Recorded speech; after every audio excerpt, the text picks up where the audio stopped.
আমেরিকার একটা খ্রিস্টান বৈজ্ঞানিক কিতাব লেখলো, কিতাবটার নাম হলো দ্য 100। ওখানে 100 মনীষীর, আপনারা শিক্ষিত যে মানুষ আপনারা বুঝে নেবেন এগুলা, যে 100 মনীষী বলতে কি একটা 100টা মানুষের জীবনী লিখতে গিয়ে বাবাজি উনি বললেন যে সবার জীবনে কলঙ্ক খুঁজে পাওয়া গেল, কিন্তু একজনের জীবনে কোনো কলঙ্ক পেলাম না, সেটা হলো মদিনার নবী। জোরে বলেন সুবহানাল্লাহ। তাই আমাদের দয়ার নবীর নামটা ওই কিতাবের 1 নম্বরে দিয়ে দিয়েছে। জোরে বলেন সুবহানাল্লাহ। সেই নবীর আমরা হলাম উত্তম উম্মত, সেই নবীর আমরা উম্মত। তাহলে বাবাজি তাই দেখেন আমাদের প্রতি এত আঘাত হানে কেন? আমরা কোনো মসজিদে, কোনো মন্দিরে, কোনো গির্জাতে, কারো কোনো উপাসনালয়ে আমরা কোনো আঘাত হানি ভাই, আঘাত করি না। কারণ আমাদের নবী ওই শিক্ষা আমাদেরকে দেয় নাই, ওই শিক্ষা আমাদেরকে দেয় নাই। আর একটা আপনাদেরকে শিক্ষণীয় বিষয় বলি, বৌদ্ধ ধর্মের মেন গুরুর নাম হলো গৌতম বুদ্ধ। ইতিহাসে আপনারাও পড়েছেন, ইতিহাসে আপনারাও এটা পড়েছেন। তো এই গৌতম বুদ্ধ আপনার উনি যখন সাধনায় বসে গেলেন, তো সাধনা করতে করতে ইতিহাস প্রমাণ করছে আর এই নিষধরটা রুই পোকাতে এই নিষধরটা খেয়ে ফেলেছিল। তো উনি একটা ধর্মের আবির্ভাব ঘটালেন, কি? বৌদ্ধ ধর্ম। বৌদ্ধ ধর্মের মেন স্লোগান হলো যে জীব হত্যা করা মহাপাপ, জীব হত্যা করা মহাপাপ, ছাগল জবাই করা মহাপাপ, গরু জবাই করা মহাপাপ, পিঁপড়িয়া মারা মহাপাপ। আপনার যত জীব আল্লাহ পাক যত জীব সৃষ্টি করেছে এই জীব হত্যা করা যাবে না। কিন্তু আমরা দেখেছি বাবা যে বাংলাদেশের পার্শ্ববর্তী একটা রাষ্ট্র যেটার নাম হলো মায়ানমার, ওই মায়ানমারে আমার হাজার হাজার যুবক মুসলমান ভাইকে তারা কি করেছে? আগুন দিয়ে জ্বালিয়ে পুড়িয়ে তাদেরকে শেষ করে দিয়েছে। স্বামীর সামনে বিবিকে ধর্ষণ করেছে বাবাজি, বাবার সামনে বিটিকে ধর্ষণ করেছে। ছোট ছোট আমাদের কলেজার টুকরা নয়নের পাড়া এই ছোট্ট ছোট্ট বাচ্চাগুলার গলাতে কুত্তার বেল পরে রাস্তায় রাস্তায় টেনে নিয়ে বেড়াতে আমরা দেখেছি। তাদের গুরু কি স্লোগান দিয়েছিল? জীব হত্যা করা মহাপাপ। কিন্তু তারা জীব বাদ দিয়ে সর্বশ্রেষ্ঠ যে সৃষ্টি, যে মানুষ আর আশরাফুল মাখলুকাত, সেই মাখলুকাতকে জবাই করে তারা পরিচয় দিল যে আমাদের বাপের কথা আমরা মানি না, আমরা বেজন্মা। যদি বাপকে কেউ না মানে তাহলে কি হয়, তাই না ভাই? মুসলমান দরদি আমার ভাইয়েরা, আমার দয়ার নবীজির আদর্শ আমার এই মুসলমান ভাইয়েরা মানে, মুসলমান যুবকেরা মানে, মুসলমান বৃদ্ধ বাবজিরা মানে।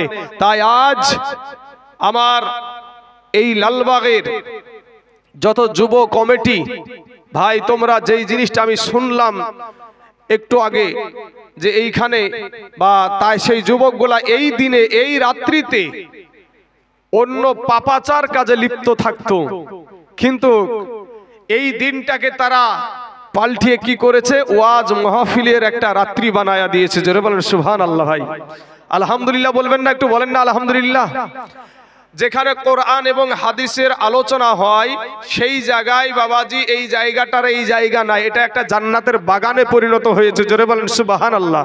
তাই আমার যুবক ভাইদের জন্য দোয়া করি।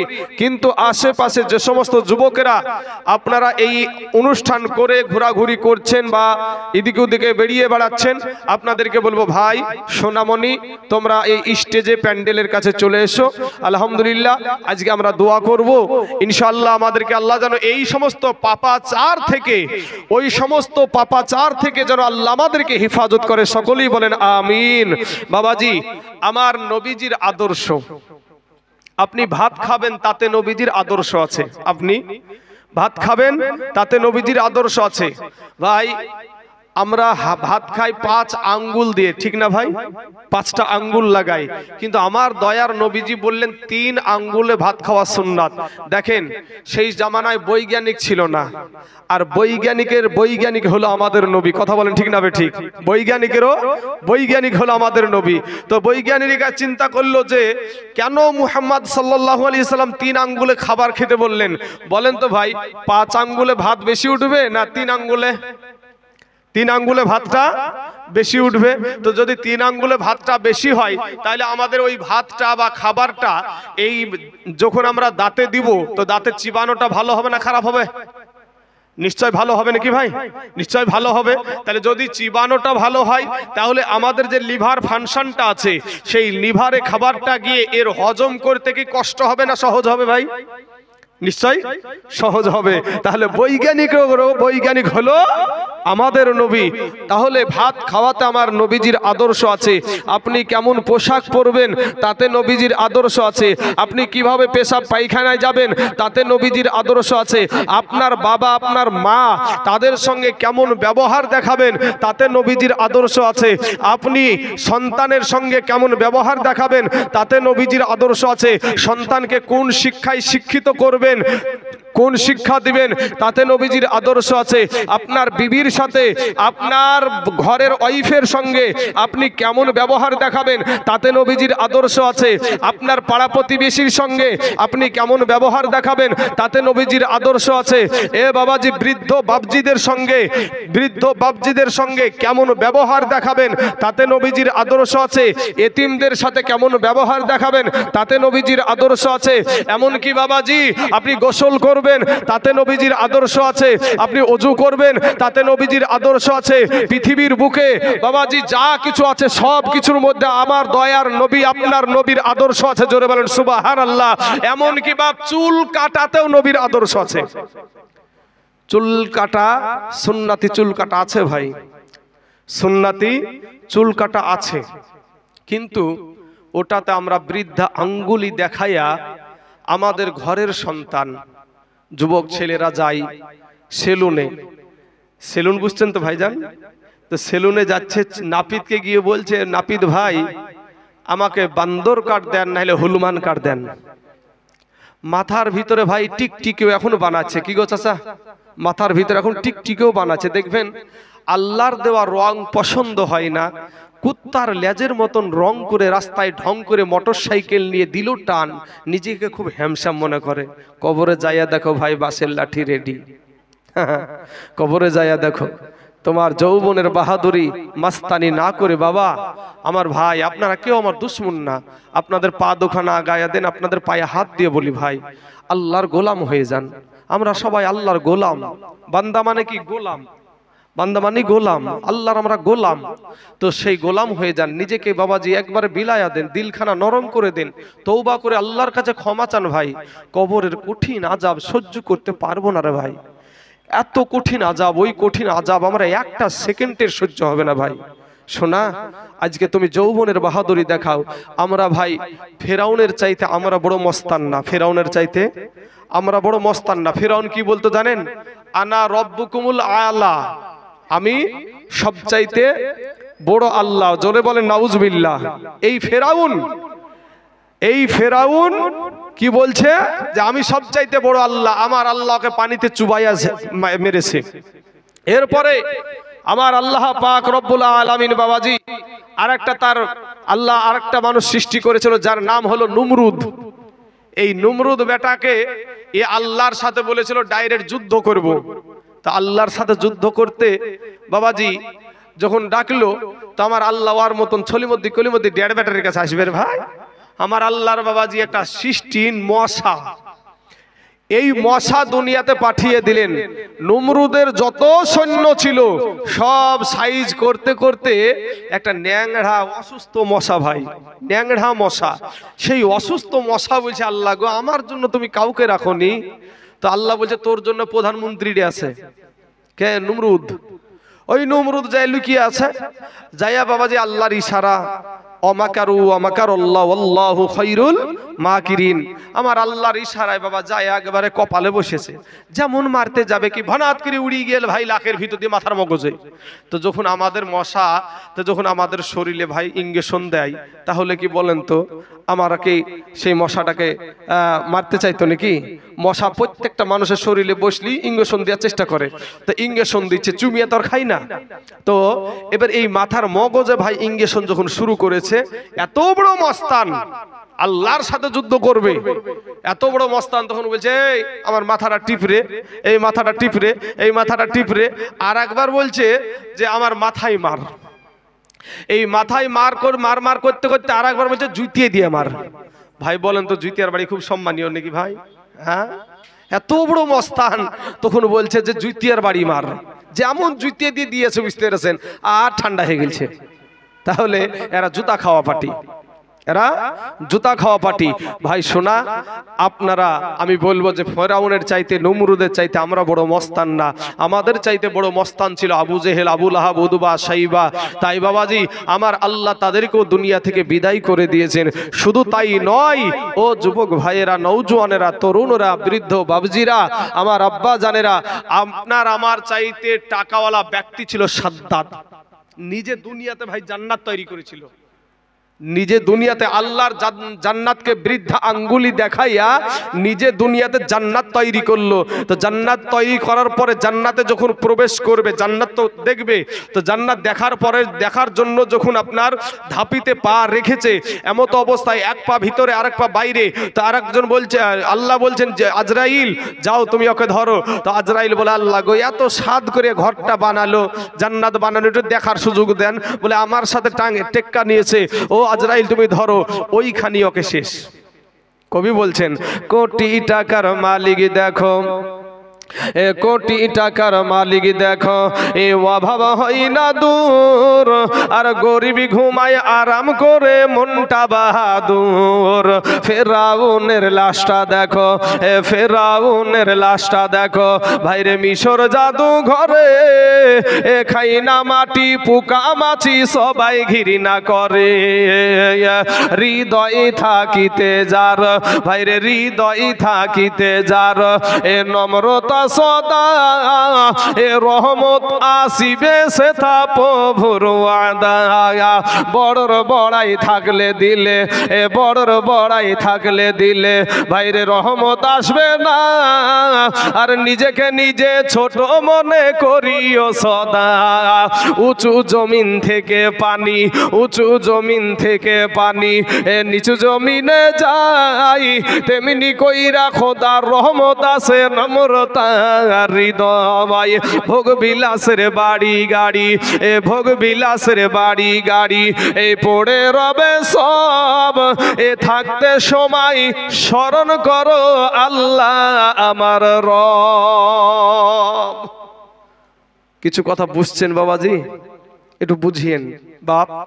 আমি আপনাদের এখানে ওয়াজ করতে গিয়ে একটা শিক্ষিত সমাজে আজকে ওয়াজ করছি, কোনো গ্রাম্য অঞ্চলে নয়। তবে এক্সাম্পল হিসাবে আমি ওয়াজের ভিতরেই থাকবো, তবে বোঝানোর জন্য এক্সাম্পল হিসাবে একটা কথা 2 মিনিট আমি আপনাদেরকে বলি যে এমন বোঝা বুঝিয়েন না ভাই, এমন বোঝা বুঝিয়েন না যে এক মঘা বাবাজি, এক মঘা জীবনে কোনোদিন ভাই আয়না দেখেনি। এটা বোঝানোর জন্য ভাই। তো জীবনে কোনোদিনই ও আয়নাই দেখেনি। তো আয়না যখন না দেখেছে, এখন লালবাগের বাজারে বুঝতে পারছেন পাইকারি দরে আয়না বিক্রি হচ্ছে, 10 টাকাওয়ালা আয়না, 10 টাকাওয়ালা আয়না। তো এই 10 টাকা দিয়ে একটা আয়না কিনেছে। আয়না কেনার পরে আয়নার দিকে তাকিয়ে দেখছে যে আয়নার ভিতরে একটা মানুষ, আয়নার ভিতরে একটা মানুষ ভরা। তখন এই মঘা তার কাটা বুদ্ধি ছিড়া, এ তো জীবনে ভাই আয়নাই দেখেনি। তো এবার এই মঘা চিন্তা করছে আরে সর্বনাশ, এ তো আজব জিনিস। হ্যাঁ, ও সুন্দর করে বগলের ভিতরে লুকিয়ে নিয়ে যায়, বুঝতে পেরেছেন, বাড়িতে আর কাউকে দেখায়নি, বাড়িতে নিয়ে যে লুকিয়ে রেখেছে। প্রত্যেকদিন দুপুর বেলাতে আপনার গোসল টোসল করে তেল টেল মেখে ওই একবার খাওয়া দাওয়া করে একবার আয়নাটা বের করে আর একবার করে দেখে। বাড়িতে আর একজন আছে বাবাজি, যা ওর বিবি। তোর বিবির চোখে কদিন ফাঁকি দিবে ভাই? বিবি তো বাড়িতে আছে। তো বিবি বলছে ব্যাপার কি, রোজ রোজ কি দেখে, ওখানে কি করে? আজ মঘা বাড়ি থেকে বের হোক, ওর মজা দেখাচ্ছি আমি। এখন স্বামীটা যখন বাড়ি থেকে বেরিয়ে গেছে ভাই, তেমত অবস্থায় ওই আয়নার কাছে ওর বিবি যাচ্ছে। তো ই যেমন এক তার কাটা বুদ্ধি ছিড়া মঘা, ওর বিবিটাও বাবা তার কাটা বুদ্ধি ছিড়া মঘি। এই তার কাটা বুদ্ধি ছিড়া বিবি যাওয়ার পরে ওই জায়গা থেকে, লুকানো জায়গা থেকে আয়নাটা বের করে বাবাজি আয়নার দিকে তাকিয়ে দেখছে যে আয়নার ভিতরে একটা সুন্দরী মহিলা, আয়নার ভিতরে একটা সুন্দরী মহিলা। যেমন মহিলা দেখেছে বুঝতে পেরেছেন আর মেজাজ গরম। 40-এর কুঠা পার হয়ে গেল, আর এই বয়সে আবার হ্যাঁ, আমার মতন সুন্দরীকে রেখে ও আবার শুরু করেছে মেজাজ গরম করে। ভাই ও যাবে কোথায়? শাশুড়ি মায়ের কাছে। শাশুড়ি মাকে যাবে যে, মা দেখেন তো আপনার বেটার কুকর্মগুলা। তো কেন রে মা, কি হয়েছে? শাশুড়ি মায়ের যা কথা, কেন রে মা কি হয়েছে? বলে আপনার বেটা 40-এর কুঠা পার হয়ে গেল, আর এই বয়সে কবে জানি জামাই এসে বাপ বলে ডাকে, আমার তো আর বিটি মাটির বিয়ে দিতে পারবো না। তো কেন রে মা কি হয়েছে? বলে এই বয়সে আপনার বেটা আমার মতন সুন্দরীকে রেখে ও আর একটা মহিলার সাথে প্রেম করছে। মাই একটা ধমক দিল, আমার বেটার মতন বেটাই নাই, আসলেও সাদাসিধে বেটা। তখন এবার রাগের চোটে বুঝতে পেরেছেন শাশুড়ি বৃদ্ধা মহিলা, বুড়ি মহিলা, এক হাত খানকে খাপ করে ধরি আপনার টানতে টানতে নিয়ে যাবে, চলেন আপনাকে স্বচক্ষে আপনাকে প্রমাণ দেখাচ্ছি, স্বচক্ষে আপনাকে প্রমাণ দেখাচ্ছি। টানতে টানতে নিয়ে যায় ভাই। এবার বাবাজি এরা যেমন তার কাটা বুদ্ধি ছিড়া, মঘার মঘি, ওর মাও তার কাটা বুদ্ধি ছিড়া। এবার ওর মাকে ওই আয়নাটা বের করে দিয়েছে। আয়নার দিকে তাকিয়ে দেখছে যে আয়নার ভিতরে বুড়ি মহিলা, আয়নার ভিতরে একটা বুড়ি মহিলা। বুড়ি মহিলাকে দেখে এর আর কান্না কেউ চুপাতে পারে না। মানে বিবিতে করেছিল রাগই শুধু কান্দে, ও বেটা তুই কি করলি, ও বেটা তুই কি কাজ করলি, ওরে বেটা তুই কি কাজ করলি, কেউ চুপাতে পারে না ভাই। তো কি করবে, বেটা আসবে, বেটাকে খবর দেওয়া হলো। বেটা আসলো, বেটা আসার পরে বলছে মা তুমি কান্দো কেন? ও মা তুমি কাঁদছো কেন মা? তোমার কান্না সহ্য করতে পারি না আমি, তুমি কান্দো কেন মা? তখন মায়ে বলছে বেটা রে, ওরে বেটা ইসলাম ধর্মে 4টা বিয়া করা যাচ্ছে রে বেটা, তুই আর পালি না, এই বুড়ি কি পালি? বলেন ভাই বুড়িটা কে? ওর মা। তো বলেন তো এটা আইনার দোষ না ভাই ওদের বুঝার দোষ গো? এই বুঝা বুঝিয়েন না। আমার মা খালাদেরকে বলবো, মা গো, ও মা জননীরা, এখানে দেখেন এতগুলা পুরুষ বসে আছে, একটা চাতক পাখির মতো সবাই তাকিয়ে আছে, কেউ আওয়াজ করে না, কথা বলে না। মা তোমরা কেন এত আওয়াজ দাও মা? তোমাদের গলার আওয়াজ স্টেজ পর্যন্ত আসছে, কিন্তু একটা পুরুষের এখানে পাগলের মতন নাবির গোলাম হয়ে, আল্লাহর গোলাম হয়ে এখানে বসে আছে কেন গো মা? কবরে কি যাইবা না? কবর বড় ভয়ানক জায়গা রে মা।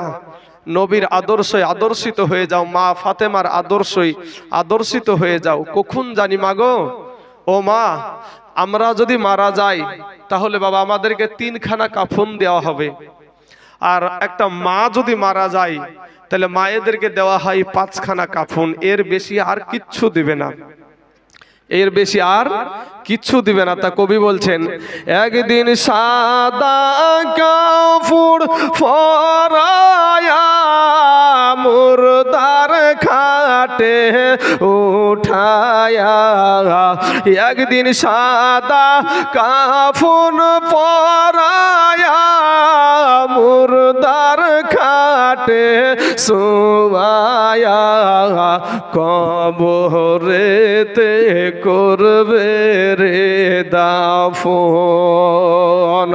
পাগল মন, পাগল মন রে, দম ফুরাইলে বুঝবি কে আপন। হে পাগল মন, পাগল মন রে, দম ফুরাইলে বুঝবি কে আপন। একদিন সাদা কাপড় পরায়া মুর্দার খাটে তুলিয়া, একদিন সাদা কাফন পরায়া মুর্দার খাটে উঠায়া, কবরেতে করবে রে দাফন। এ পাগল মন, পাগল মন রে, এ দম ফুরাইলে দেখবি কে আপন।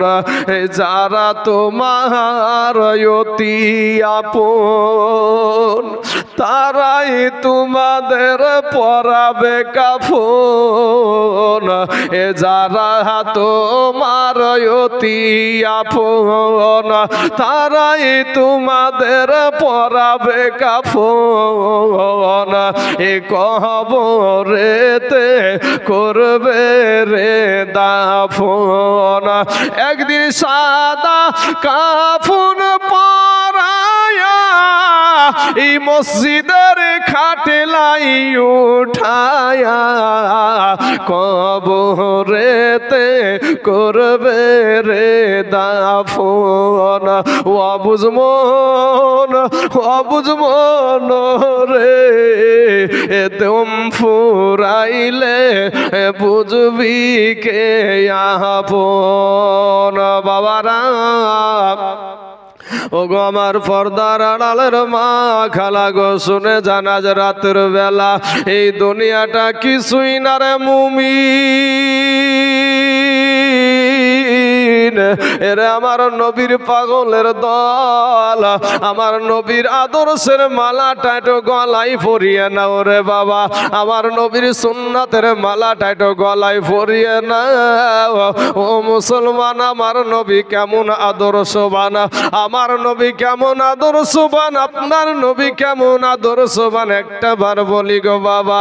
সোনা মানিক রে, ওরে আমার নওজোয়ান তরুণ যুবক ভাইয়েরা, আজকে তোমার কোরআনের কথা ভালো লাগে না, আজকে নবীর কথা শুনতে ভালো লাগে না। ও যুবক ভাই, আজকে হাদিস তোমার ভালো লাগে না, মসজিদ মুখী হতে মন চাই না। আজকে তুমি নবীওয়ালা হইলা না, কমা তুমি আল্লাহওয়ালা হইলা না রে বাবা। রক্তের বাহাদুরি গায়ের জোরে চলাফেরা করো। সোনা মানিক রে, ফিরে এসো ভাই, আমার নবীর আদর্শের মালাটা গলায় পরিয়ে নাও। ও মুসলমান, আমার আল্লাহ প্রতি দয়ালু, অতি রহমানুর রহিম রে বাবা। আপনার মা, আপনার বাবা, আপনার বিবি, আপনার সন্তান আপনাকে যতটুকু ভালোবাসে গো, তার চাইতে কোটি গুণে আমাদের আল্লাহ আমাদেরকে বেশি ভালোবাসে। জোরে বলেন সুবহানাল্লাহ। এ মুসলমান লালবাগের বাবুজিরা, আমার ভাই জানেরা, আপনি ভাবছেন কি করে তা হয় আমি না কাজ করলে খেতে পাই না, কিন্তু আপনিও মায়ের গর্ভে ছিলেন, আমিও মায়ের গর্ভে ছিলাম বাবা। আপনারা শিক্ষিত সমাজ, আপনারা অল্পতেই বুঝে নিবেন বাপ। আমরা যখন মায়ের পেটে ছিলাম রে বাবা, মায়ের পেটে আমরা জীবিত ছিলাম কিন্তু মরা ছিলাম না। আর জীবিত মানুষের জন্য খাবারের প্রয়োজন হয়। পৃথিবীর কোনো বাবাজি মুখ্যমন্ত্রী, পৃথিবীর কোনো প্রধানমন্ত্রী, এমপি, এমএলএ কিন্তু ভাবে নাই এই সন্তানটা মা জননীর গর্ভে কি খেয়ে বেঁচে থাকবে।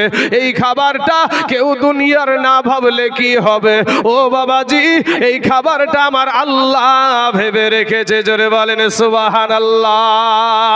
এ লালবাগের মুসলমান শুনো রে বাপ, দুনিয়ার জমিনে আসার সঙ্গে সঙ্গে তুমি তো ভাত খেতে পারবা না, তুমি তো রুটি খেতে পারবা না, তুমি মোটা কোনো খাবার খেতে পারবা না, তুমি শক্তিশালী কোনো খাবার খেতে পারবা না।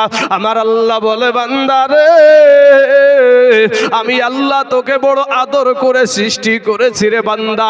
ওরে বান্দা, তোকে আমি বড় মুহাব্বত করে সৃষ্টি করেছি রে বান্দা। বান্দারে, আমি তোকে বেশি ভালোবাসি। ও বান্দা, তুই দুনিয়ার জমিনে গিয়ে কি খাবি? তোর মায়ের গর্ভে থেকে প্রসব হওয়ার সাথে সাথে তোর কান্নার আওয়াজ ছাড়া তুই কিছু বুঝবি না, তোর পেটে ক্ষুধা লেগে যাবে। ও বান্দা, তুই যখন কান্না করবি, তোর জন্য খাবার আমি আল্লাহ তোর মা জননীর বুকের ওপরে দুইটা ফ্রিজ বসায়া দিয়েছি। জোরে বলেন সুবহানাল্লাহ। ও মুসলমান ভাই, তাই আমার নবীর আদর্শই আদর্শিত হয়ে যাও রে বাবা। দিলখানা একটু নরম করে দাও। ও মুসলমান, তওবা করে আল্লাহর কাছে ক্ষমা চাও।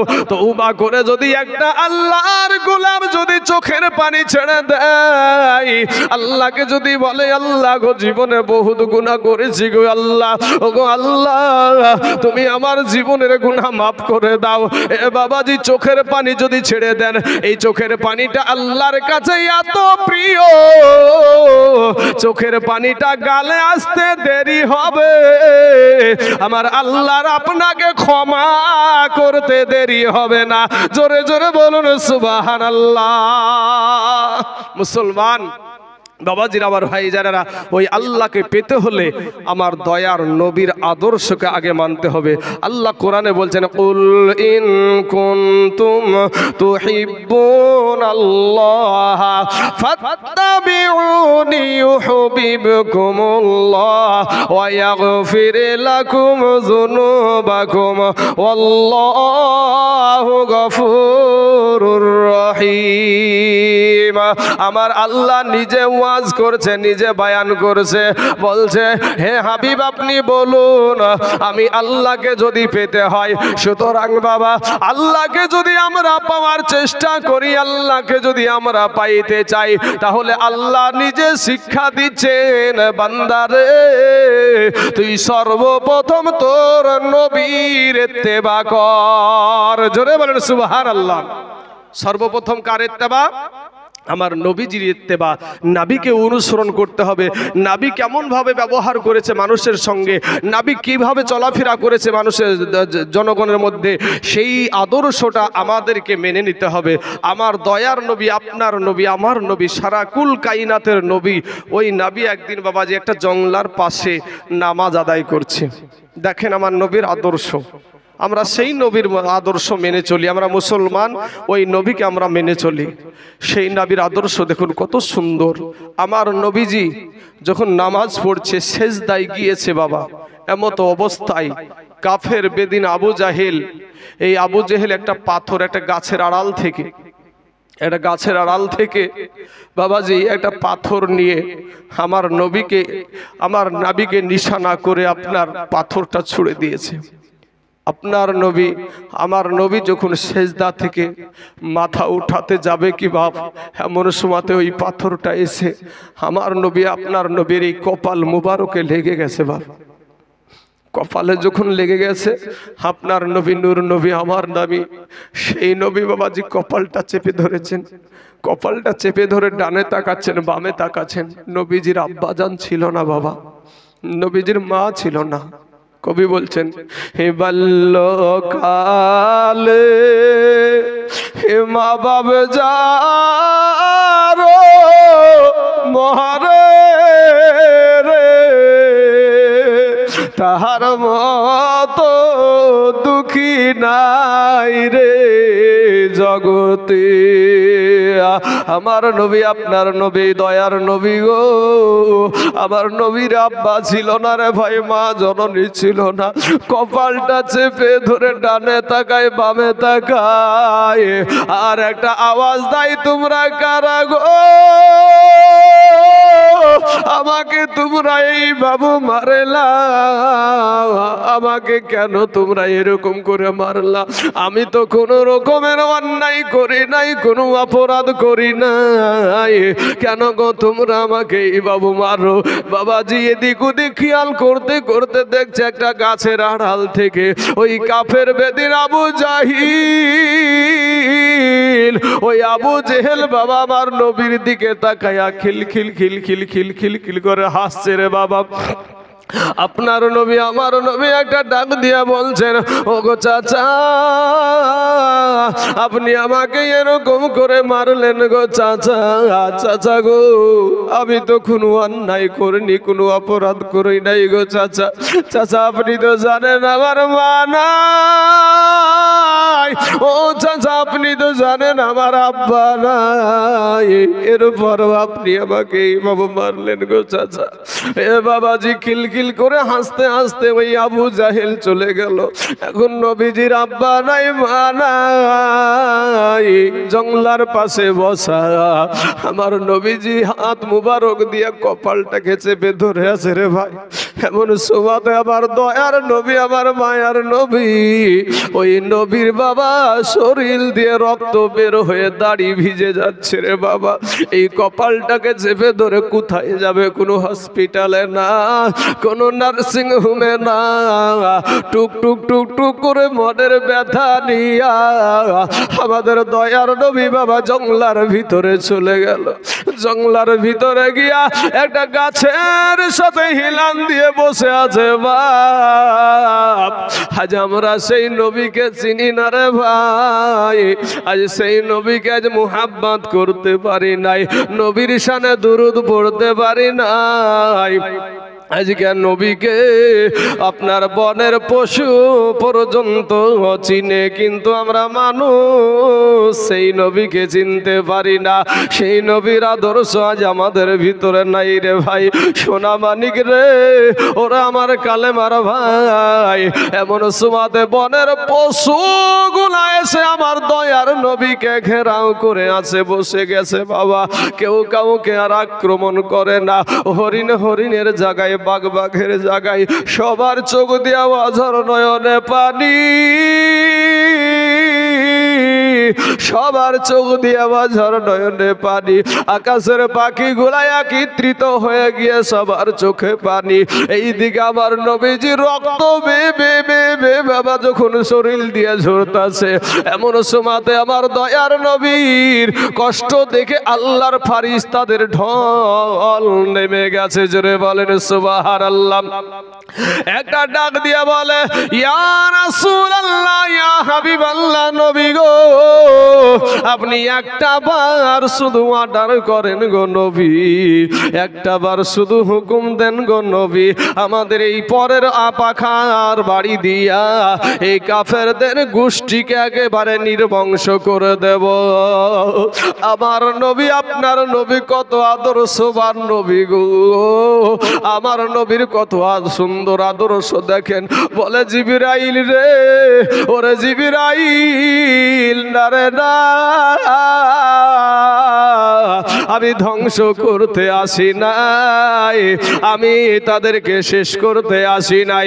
আমি এসেছি, আমাকে আল্লাহ কোরআনে বলেছেন, ওয়ামা আরসালনাকা ইল্লা রাহমাতাল লিল আলামিন। আমার নবীকে, আপনার নবীকে বাবা সারা জাহানের জন্য আমার আল্লাহ রহমত করে পাঠায় আছে। জোরে একবার বলুন সুবহানাল্লাহ।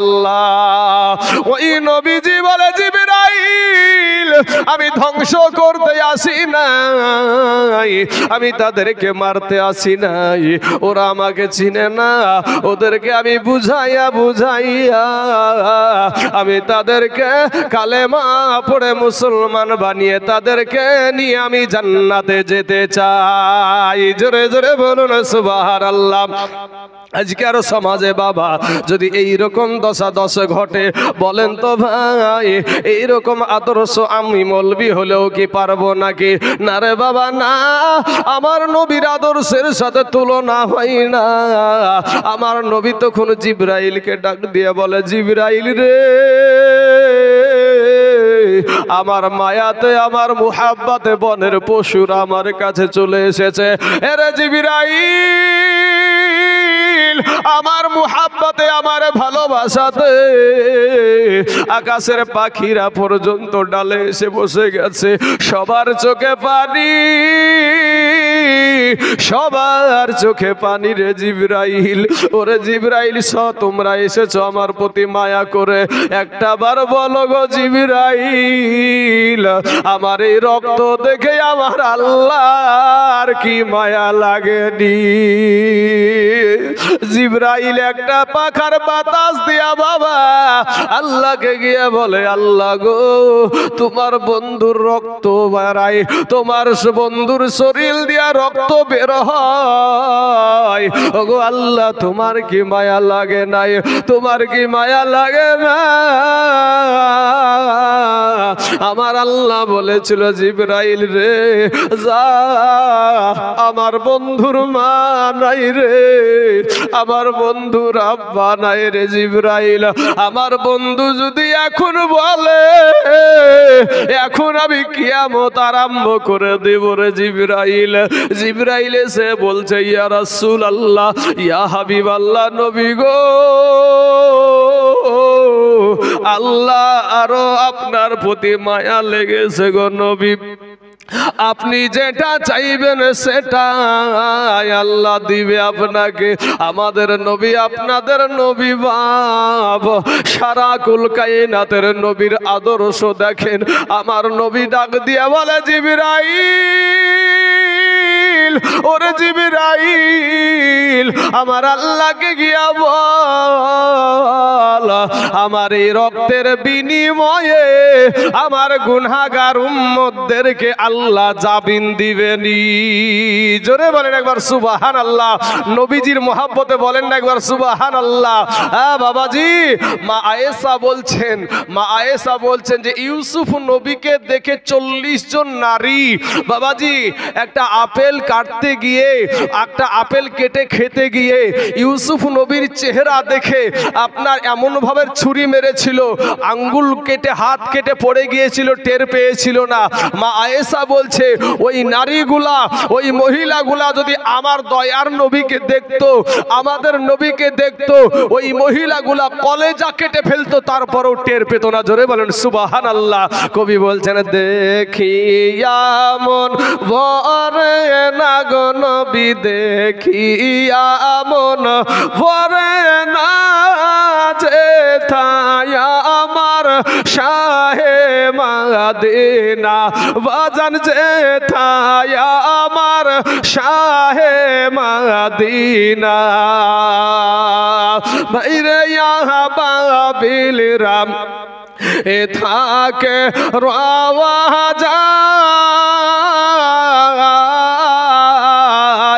কবুতর তার ঠুট লাগিয়া গম্বুজ চুমা খায়।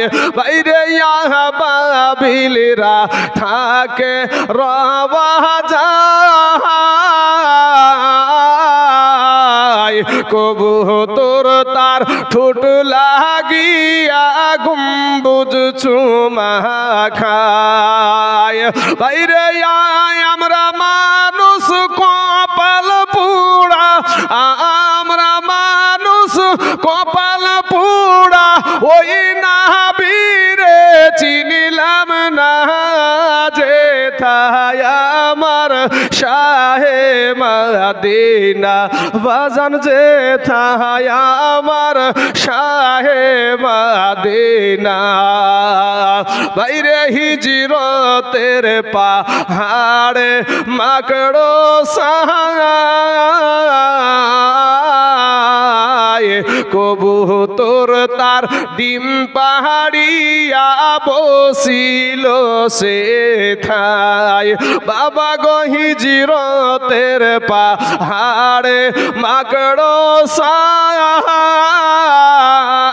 সাহায়, কবুতর তার ডিম পাহাড়িয়া বসিল সেথায়।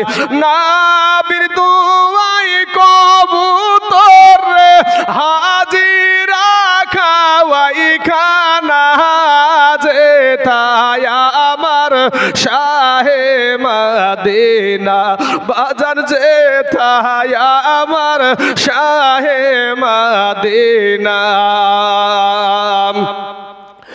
ওরে এই তাই জুলের মোহনের বাসনা, মরণ কালে নবী দেখবো আমরা, এই তো কামনা। ওরে এই তাই জুলের মোহনের বাসনা, মরণ কালে নবী দেখবো আমরা, এই তো কামনা। মরণ আমার আসান হবে, হবে না কো যন্ত্রণা। জোরে বলেন সুবহানাল্লাহ। সুবহানাল্লাহ। যেথায় আমার শাহে মদিনা সাল্লাল্লাহু আলাইহি ওয়াসাল্লাম। বাবা গো ভাইরে আমার দিলখানা একটু নরম করে দিন গো বাবা। কেউ যেটা জানে না সেটা জানে আল্লাহ, কেউ যেটা দেখে না সেটা দেখে আল্লাহ, কেউ যেটা বুঝে না সেটা বুঝে আল্লাহ। পালিয়ে যাওয়ার কোনো রাস্তা নাই গো আব্বাজান। ও যুবক ভাইরা রে আমার, কার কখনো কোনো মুহূর্তে মরণের গাড়ি আসবে কেউ জানে না রে ভাই। আজকে রাস্তার দিকে তাকায়া দেখো রে যুবক, লাশের অভাব নাই রে বাবা। আজকে পানির নিচে যুবকের লাশ অভাব নাই, ঘরের ভিতরে যুবকের লাশ অভাব নাই। ভাইরে ফিরে আসো রে যুবক, তোমাদের পায়ে হাত দিয়া বলি রে ভাই আর মাস্তানি করিস না, যৌবনের বাহাদুরি দেখায় না। ফিরে এসো আমার নবীর আদর্শিত হয়ে যাও। এমন সময়তে বাবা গো আমার নবীজির কপাল দিয়ে বাবা রক্ত বেরিয়ে যাচ্ছে। জিবরাইল বলছে নবী গো আপনার জন্য আল্লাহর বড় মায়া লাগছে গো নবী, আপনি কি চান? নবী আমার বলছে জিবরাইল রে যা আল্লাহকে বল আমার আল্লাহ কি আমার এই রক্তের বিনিময়ে আমার গুনাহগার উম্মতদেরকে জামিন দিবেনি? জোরে বলুন সুবহানাল্লাহ। এ বাবার আমার ভাই জানে না, জিবরাইল গিয়ে আল্লাহকে বলে আল্লাহ গো আল্লাহ আপনার বন্ধু বলেছে তার রক্তের বিনিময়ে তার গুনাহগার উম্মতদেরকে আপনি জামিন দিবেন নাকি? আমার আল্লাহ বলেছে এ জিবরাইল আমার বন্ধুকে জানায়া দাও কিয়ামতের দিন আমার বন্ধু যাকে উম্মাদ বলে হাত ধরে জান্নাতে নিবে আমি আল্লাহ তাকে বাধা দিব না। জোরে বলেন সুবহানাল্লাহ। আজকে আমরা সেই নবীর উম্মাদ গো বাবা। ওই নবী যখন জংলায় রক্তাক্ত হয়ে বাবা বসে আছে, এমন সময় আল্লাহর আর একটা সৃষ্টি হরিণ, এই হরিণ একটা হরিণ আল্লাহকে ফরিয়াদ করে আল্লাহ গো তোমার বন্ধুর কোনো আব্বা নাই, তোমার বন্ধুর কোনো ভাই না বাবা নাই, তোমার বন্ধুর মা নাই। আল্লাহ গো একটা বার আমার জবানটা খোলায়া দাও, আমি আপনার নবীর পক্ষে আমি কথা বলতে চাই। জোরে বলেন সুবহানাল্লাহ। যখন বলেছে আল্লাহ আমরা তোমার নবীর পক্ষে কথা বলতে চাই, সাথে সাথে হরিণের জবানটা খুলে গিয়েছে। বাকি হরিণ গুলাকে ডাক দিয়ে বলছে ও গো বনের পশুরা,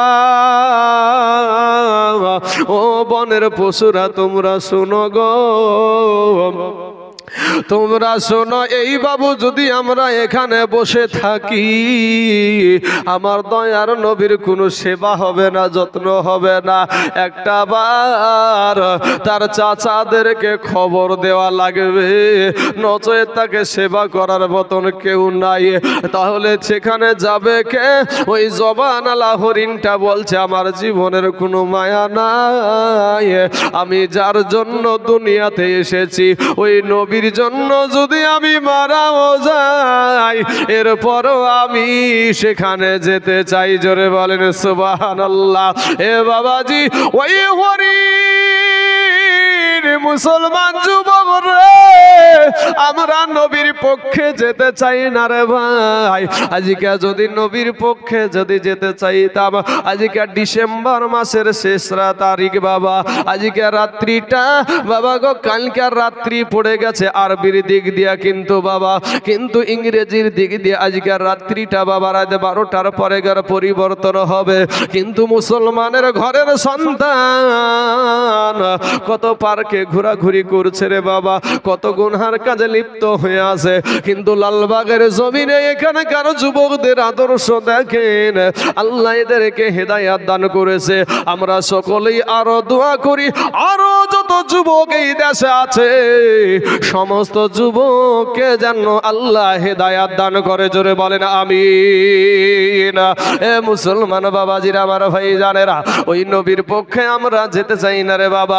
যদি যেতে চাইতাম আজকের প্যান্ডেলে বাবা জায়গা দিতে পারতেন না, কমিটির ছেলেদেরকে গালাগালি দেওয়া হতো, জায়গা দিতে পারো নাই তো কেন জলসা করেছো। কিন্তু বাবারে যতটুকু করেছে এটাতেই বাবা উঠে আর বসে, উঠে আর বসে, এরপরে রাস্তা থেকে আসতেই চাই না। কিন্তু নামে হয়েছে মুসলমান।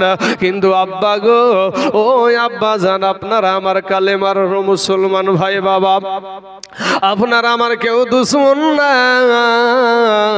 গরুর মাংস খালি শুধু মুসলমান হওয়া যায় না রে বাবা, গরুর মাংস কুত্তাতেও খায়। কিন্তু মুসলমান ভাই, আসো আমার নবীর আদর্শটাকে একটু আমরা মালা করে নি। তুমি ভাবছো যে আমি এখন মরবো না, তুমি ভাবছো আমার আগে আমার বাবা মারা যাবে, আমার আগে আমার মা মারা যাবে, আমার আগে আমার দাদা মারা যাবে, দাদি মারা যাবে। না রে যুবক, না, আসার সিরিয়াল আছে ভাই, যাওয়ার কোনো সিরিয়াল নাই। আছে বাপ? হ্যাঁ, আপনার সম্মুখে যে বাচ্চাটা বসে আছে, এই নাবালক সন্তানটা, আপনাদেরকে এই প্রশ্নটা করি বাপ, এই নাবালক বাচ্চাটা, এই বয়সের ছেলে আপনাদের কবরস্থানে আছে না নাই গো চাচা? কথা বলেন না কেন বাপ? অনেক অনেক, চাচা বলছে অনেক। আমাদের মতন 40-এর 12-র উপরে আর 40-এর নিচে এরকম তরুণ যুবক আপনাদের কবরস্থানে আছে না নাই? আছে। এই যে আমার বৃদ্ধ বাবজিগুলা বসে আছে, চুলগুলা পেকে গেছে, দাড়িগুলা পেকে গেছে, সাদা হয়ে গেছে, এই বয়সের মানুষ আপনাদের কবরস্থানে আছে না নাই? আসার সিরিয়াল আছে, যাওয়ার কোনো সিরিয়াল নাই। তাই আমার ভাই, তোমরা আমার কালেমার ভাই, বসে বসে বসে বসে ওয়াজটা শোনো না ভাই। আরে ভাই জান, কি আছে দুনিয়াতে, তোমরাও তো মুসলমান, তোমাদের বাবা মুসলমান, মা মুসলমান। কবরে যখন যাইবারে ভাই, এই যে রক্তের বাহাদুরি ভাই, একটা হাত থাকবে, হাতের কোনো কাজ হবে না ভাই। মুখ থাকবে, জবান থাকবে, কিন্তু মুখের কোনো কাজ হবে না। আজকে যেই নবীর আদর্শের কথা তোমরা শুনছো ভাই, সেই নবীর আদর্শ ছাড়া কেউ জান্নাত যেতে পারবে না ভাই রে। আজকে তুমি যদি এখান থেকে চলে যাও, তোমাকে আল্লাহর ফেরেশতারা এসে একটা থাপ্পড় দিয়ে বসা বলবে না যে বেটা বস, উঠছিস কেন এখান থেকে, এই কথা বলবে না। বলবে ভাই? কোনো কমিটি এসেও কিন্তু একটা থাপ্পড় মেরে এখানে বলবে না, এই যাচ্ছিস কোথায়, বস এখানে, মারবে না ভাই। কিন্তু ভাই আমি আপনাদেরকে বলবো যে আপনাদের দিলখানা নরম করে তওবা করেন বেশি বেশি বাবগো। একটা সেকেন্ডের আযাব সহ্য করতে পারবেন। আমি কবরের বায়ানে যাইনি, তো কিয়ামতের আযাবের জাহান্নামের বায়ান এগুলো এইদিকে যাইনি, যে হতো আমার দয়ার নবীর আদর্শ। ভাই আমরা মুসলমান, আমরা মুসলমান। আজ আমাদেরকে দেখে সারা পৃথিবী বাবা বৃদ্ধাঙ্গুলি দেখায়, আমাদেরকে লাঞ্ছিত বঞ্চিত পদধূলিত করে, কিন্তু আমাদের ব্যবহার আমরা নিজেরাই খারাপ করেছি। বাবাজি আমার সোনা মানিকেরা, হরিণটা ডাক দিয়া বলছেন, ইয়া রাসূলুল্লাহ, ইয়া হাবিবাল্লাহ, নবী গো, আপনার জন্য আমি আপনার চাচার কাছে যেতে চাই। নবীর হুকুম নিয়া বাবা একটা দৌড় দিয়া বাবা আমার নবীর চাচা হামজালার কাছে গিয়া হাজির। ওই সুমাতে বাবা হামজালা রাদিয়াল্লাহু তাআলা আনহু তখন কিন্তু বাবা কালেমা পড়ে মুসলমান হয় নাই, তখন ঈমান আনে নাই।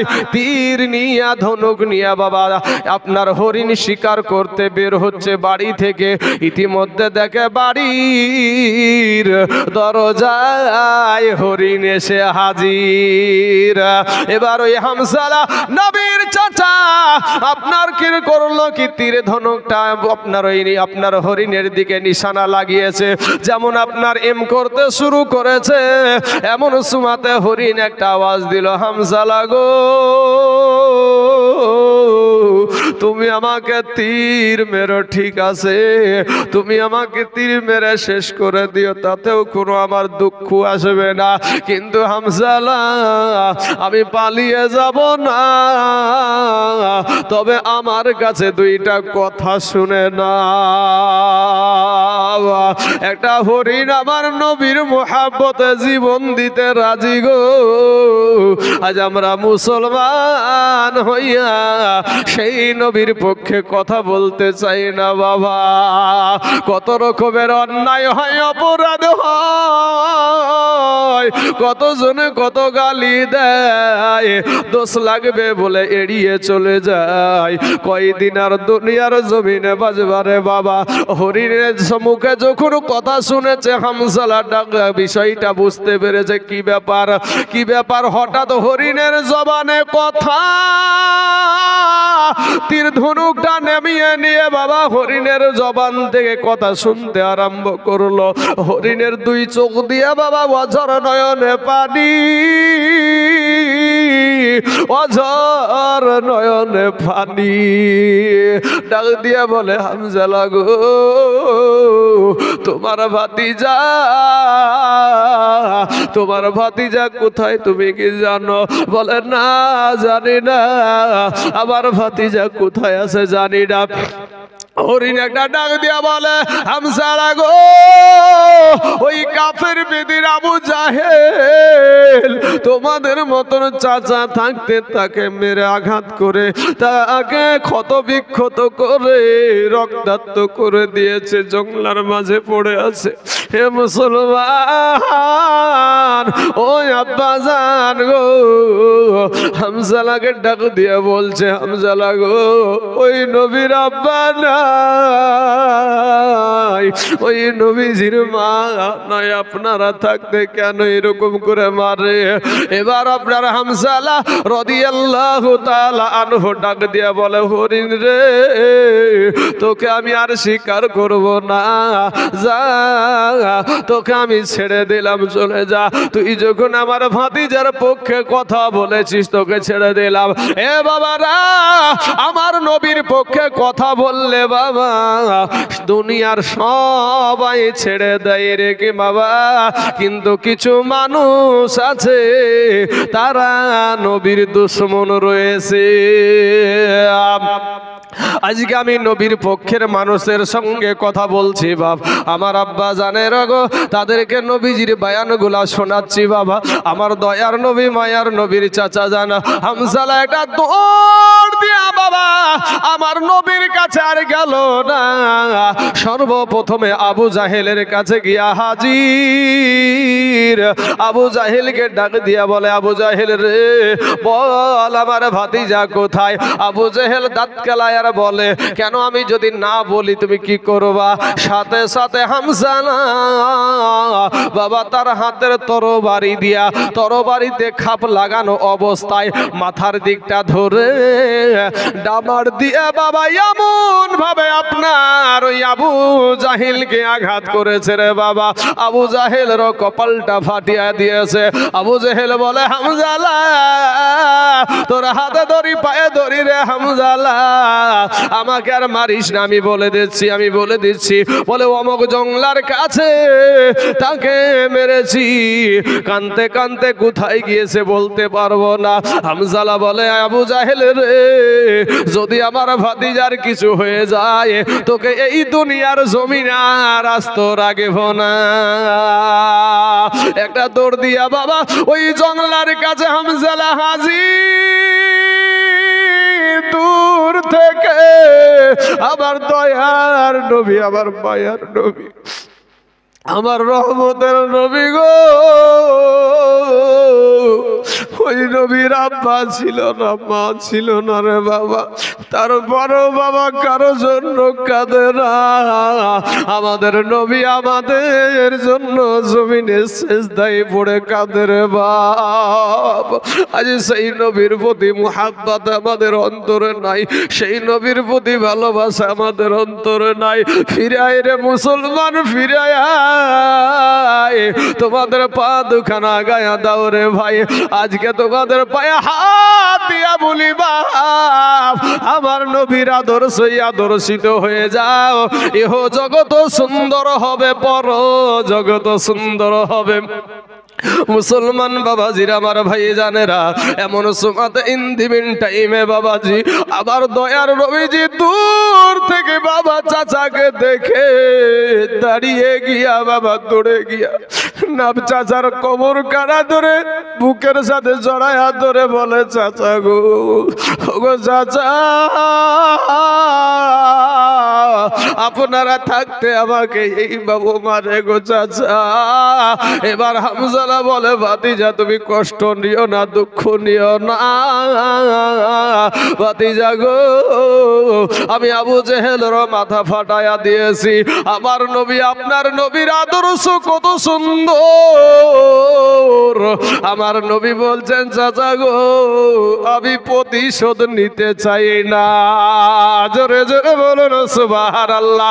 ও চাচা, আমি প্রতিশোধ নিতে চাই না গো চাচা, আমার প্রতিশোধের কোনো দরকার নাই চাচা গো, তারা আমাকে চিনে না। আমার নবীজির চাচা হামজালা বলে, এটাই তো আমার ভাতিজা, সাধারণ কোনো মানুষ হতে পারে না। সাথে সাথে বাবা নিজের চাচা কালেমা পড়ে মুসলমান হয়ে গেল। জোরে বলেন সুবহানাল্লাহ। একটা ডাক দিয়া বলে, ভাতিজা চলো, তোমার চাচি আম্মা তোমাকে নিয়ে বড় টেনশন করেছে, তোমার চাচি আম্মা তোমাকে নিয়ে অপেক্ষা করছে। ও মুসলমান, এই হামজালা আমার নবীর জন্য বাবা যুদ্ধে গিয়ে যখন শহীদ হলো রে বাপ, হিন্দা নামে একজন ব্যক্তি তার কলেজাকে চিবায়া চিবায়া খেয়েছিল। এ মুসলমান, নবীর জন্য তারা জীবন দিয়ে দিয়েছে। ও বাবা গো, এত কষ্টের পরেও আমার নবী কিন্তু ওই কাফের বেদিনদেরকে বাবা ধ্বংস হতে দেয় নাই। আমার আল্লাহর কাছে বাবা দোয়া করেছে, তাদেরকে বুঝিয়ে বুঝিয়ে বাবাজি ইসলামের পথে আনিয়েছে। কিন্তু বাবা গো, ওই আদর্শ আজ আপনার আমার ভিতরে নাই রে বাবা। আমার আল্লাহ বলছেন, ওয়া ইন্নাকা লাআলা খুলুকিন আযীম। আমার আল্লাহ নবীকে কোরআনের কোন জায়গাতে সিরাতুন নবী বলে নাই। আমার আল্লাহ কোরআনের ভিতরে আমার আল্লাহ নবীকে বলেছেন আখলাকুন নবী, যার ভিতরে বাবা কোনো ভুল নাই। জোরে বলেন সুবহানাল্লাহ। বাপ, আমার নবীজি সিরাত ওইটাই যেটার মধ্যে ভালো থাকবে খারাপও থাকবে, একটা জিন্দেগি, একটা জীবনী। কিন্তু বাবা জি আমার দয়ার নবীকে আমার আল্লাহ বলছেন, ওয়া ইন্নাকা লাআলা খুলুকিন আযীম। আজিম মানে কি? বিশাল আকার, বড় দরজার আকার সম্পর্কে আমার আল্লাহ ছাড়া কেউ জানে না। জোরে বলেন সুবহানাল্লাহ। সেই নবীর উম্মত আমরা বাবা। আজ সেই নবীর আদর্শ আমাদের ভিতরে নাই। সেই নবীর আদর্শ যদি থাকতো তাহলে আজ মুসলমানেরা কেন মার খাবে, মুসলমানেরা কেন বেইজ্জতি হবে, মুসলমানেরা কেন নির্যাতিত হবে, মুসলমান মা খালাদেরকে কেন আজ বেইজ্জতি করা হবে। আজকে আমার মায়েরা, আজকে তোমরা তোমাদের নবীর আদর্শ, মা ফাতেমার আদর্শ ভালো লাগে না, কিন্তু মা গো তুমি আজ পর্দা করো না, তুমি নিজেকে পর্দা বানাও, পর্দা করে চলতে পারো না। কিন্তু মা খালারা শোনো, মা তোমার যদি মাথা দেখা যায় আল্লাহ জাহান্নামে দেবে, তোমার যদি পেট দেখা যায় আল্লাহ জাহান্নামে দেবে, তোমার যদি পিঠ দেখা যায় আল্লাহ জাহান্নামে দিবে। মা গো তোমার কোন অঙ্গটা আমার আল্লাহ জান্নাতে দিবে গো মা। ও মা খালারা, জাহান্নাম জাহান্নাম আমরা নামে শুনেছি, কিন্তু জাহান্নাম কতটা কঠিন হবে বাবাজি। এক টুকরা জাহান্নামের আগুন যদি আসমান ফুটা করে জমিনে পড়ে যায়, গোটা দুনিয়ার মানুষ এই আগুনের তোষে, এই আগুনের পাওয়ারে গোটা দুনিয়ার মানুষ মারা যাবে। জোরে বলেন সুবহানাল্লাহ। আজকে বাপ দেখুন আমাদের ভিতরে ভয় নাই। জাহান্নামের আগুনকে 1 বছর, 3000 বছর, 1000 বছর পুড়িয়ে আগুনের রং হয়ে গেল লাল, আবার আর 1000 বছর পুড়িয়ে আগুনের রং হয়ে গেল সাদা, আর 1000 বছর পুড়িয়ে আপনার আগুনের রং হয়ে গেল কালো কুৎসিত। ওই কালো কুৎসিত অবস্থায় এখন বাবাজি জাহান্নাম আগুন রয়েছে। এই অবস্থায় ভাই একটু ভিতরে ভয় আনো আমার সোনা মানিকেরা। আমার আব্বা জানেরা, আমার ভাই জানেরা, আমি আপনাদের কাছে কোনো সময় আমি চাই না যে আমার কথায় আপনারা আঘাত পান, কষ্ট পান। কখন আসবে আজরাইল তার কোনো ঠাই ঠিকানা নাই। ভাই রে, আজকে তুমি নবীর ডাকে সাড়া দিতে রাজি না, আজকে আলেম উলামাদের ডাকে সাড়া দিতে রাজি না, আজ আলেম উলামাকে সম্মান করো না, আজ আলেম উলামাকে ইজ্জত করো না, মা বাবাকে তুমি ইজ্জত করো না। এ যুবক মুসলমান, আমার কালেমার ভাইয়েরা, মা খালারা, শুনেন, এমন একটা সময় ছিল বাপ, ছোট ছোট বাচ্চারা পর্যন্ত আমার নাবির জন্য জীবন দিয়েছে। জোরে বলেন সুবহানাল্লাহ। ভাই এ যুবক, আমার নবী পাক সাহেবে লাউলাক বদরের যুদ্ধ করবে, এত কঠিন যুদ্ধ ছিল এটা, এত কঠিন যুদ্ধ কি জানেন? বাপ যদি নবীর পক্ষে, বেটা হলো আপনার কাফেরদের পক্ষে, বেটা হলো কাফেরদের পক্ষে। বাপ যদি, বেটা যদি নবীর পক্ষে, বাপ হলো কাফেরদের পক্ষে। খুব সহজ এটা যুদ্ধটা। হ্যাঁ বাবাজি, এমন সময় আমার নবী ডাক দিলেন, তোমরা কে আছো যুদ্ধে যাবার জন্য? বদরের প্রান্তরে যুদ্ধ হবে, লড়াই হবে। মুসলমান বাবাজিরা, আমাদের মোবাইল নিয়ে আমরা ব্যস্ত হয়ে যাই ভাই। এই গজবের মোবাইলে, ফেসবুকে কত কি। আজকে আপনার ঘরের সন্তানদের হাতে মোবাইল তুলে দিয়েছেন, মোবাইল ফ্রি করে দিয়েছেন সন্তানদের জন্য। একটা ফেসবুকে ভালো ছবিও আছে, নোংরা ছবিও আছে। আপনার সন্তান ফেসবুক চালায়, আপনার সন্তান মোবাইলে দেখছে নোংরা ছবি।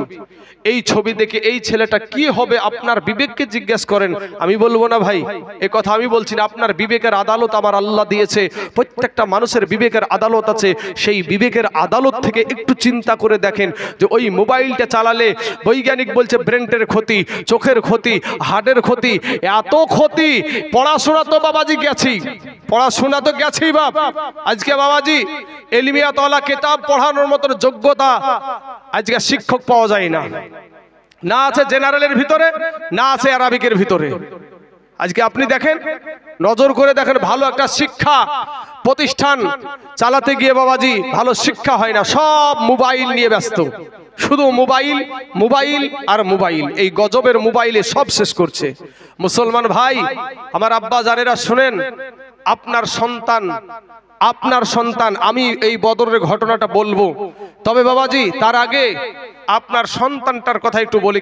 কারণ কাল কিয়ামতের মাঠে, কাল কিয়ামতের মাঠে আপনার সন্তান বলবে, আমার গার্জেন ছিল আমার বাবা, আমার মা, আমাকে একটা থাপ্পড় মেরে কোনোদিন আমাকে মসজিদে পাঠাই নাই, একটা থাপ্পড় মেরে কোনোদিন আরবি শিক্ষা করতে পাঠাই নাই, আল্লাহ নবীর নামটা পর্যন্ত আমার মা বাবা আমাকে শিক্ষা দেয় নাই। আজকে আপনার একটু নিজের বিবেককে জিজ্ঞাসা করেন, অনেক যুবক সন্তান আছে 5টা কালেমা জানে না। কথা বলেন ভাই, ঠিক না বেঠিক? অনেক যুবক সন্তান আছে 5টা কালেমা জানে না, তাদের নবীর নাম কি এটা জানে না, কেমন করে রুকু করতে হয় এটা জানে না, কেমন করে সেজদা করতে হয় জানে না, রুকুতে গিয়ে কি বলতে হয় জানে না, সেজদায় গিয়ে কি বলতে হয় জানে না। এরপরে বাবাজি মাস্তানি, এরপরেও মাস্তানি। আমি বলবো ভাই, মাস্তানি আজ করছেন, কখন জানি আপনার কাছে কবরে কবরের ডাক আসবে, তখন কি করবেন?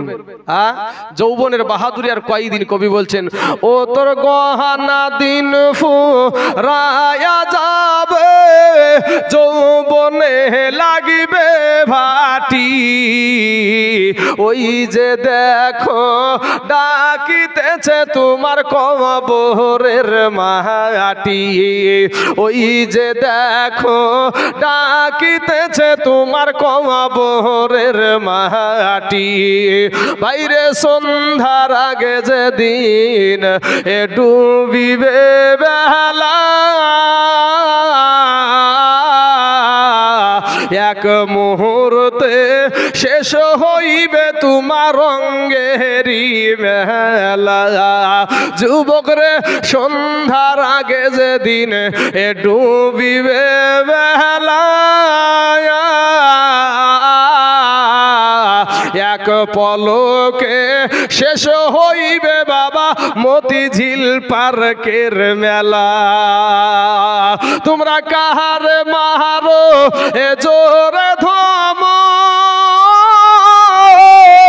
কার মাথায় ভাঙিবা লাঠি বাবা, কার মারো জোরে ধমক, কার মাথায় ভাঙিবা লাঠি, ওই যে দেখো ডাকিতেছে তোমার কবরের মাটি, ওই যে দেখো ডাকিতেছে তোমার কবরের মাটি।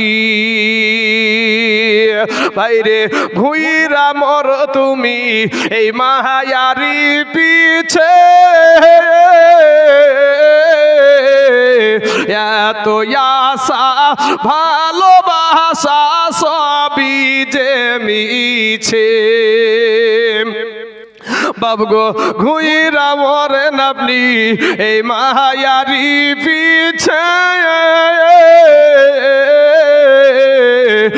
এত আশা ভালোবাসা সবই যে মিছে।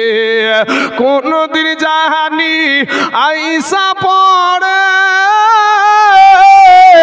আজরাইলের হাতের চিঠি, বাবু গো কোনদিন জানি আইসা পড়ে আজরাইলের হাতের চিঠি। ওই যে দেখো ডাকিতেছে তোমার কবরের মাটি, ওই যে দেখো ডাকিতেছে তোমার কবরের মাটি। ভাইরে খবর পেয়ে আসবে আত্মীয় স্বজন, এ চতুর্পাশে বসে তাহারা করিবে কন্দন, মনের মতো সাজায়া দিবে কি সুন্দর পরিবাটি। ওই যে দেখো ডাকিতেছে তোমার কবরের মাটি, ওই যে দেখো ডাকিতেছে তোমার কবরের মাটি। এ মুসলমান বাবাজিরা, আমার ভাই জানেরা, ও যুবক সন্তানেরা শুনো গো, সন্তানকে বাবা ভালো শিক্ষায় শিক্ষিত করো। যেই শিক্ষা আমি বলি নাই যে জেনারেল শিক্ষা আপনি করিয়েন না, আপনার সন্তানকে ইংলিশ মিডিয়ামে আপনি পাঠায়েন না, এটা আমি কোনো সময় বলি না। কোন শিক্ষার বিরোধিতা আমি করব না বাপ, কিন্তু ভাই গো আমার নবীর আদর্শের শিক্ষাটা আপনার সন্তানকে দেন।